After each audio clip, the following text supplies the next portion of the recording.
লাজুর জন্মদিনে লাজুকে সারপ্রাইজ দিল অনুভব। হ্যাঁ বন্ধুরা, পুরোটা জানতে ভিডিওটা দেখতে থাকুন। লাজুর হোস্টেলে অনুভব গিয়ে লাজুকে বলে, আজকে আমি তোমাকে ঠিক 1টার সময় নিতে আসবো, তুমি রেডি হয়ে থাকবে। অনুভবের কথা মতো লাজু রেডি হয়ে থাকে এবং অনুভব আসে হোস্টেলে এবং একটা গাড়ি করে লাজুকে বের করে নিয়ে চলে যায়। আর এটা বনলতা বাইরে থেকে দেখতে থাকে, কারণ বনলতার একটাই কাজ হচ্ছে লাজু আর অনুভবকে ফলো করা। লাজু কোথায় কি করছে, কার সাথে কথা বলছে, সমস্ত কিছু বনলতা খেয়াল রাখছে এখন।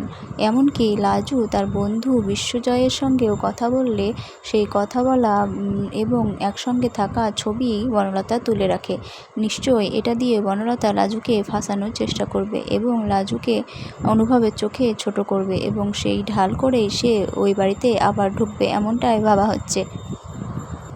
অনুভব লাজুকে নিয়ে গেলে একটা রাস্তায় গাড়ি দাঁড় করায় এবং গাড়ির পিছন দিকের ডিকি খোলে।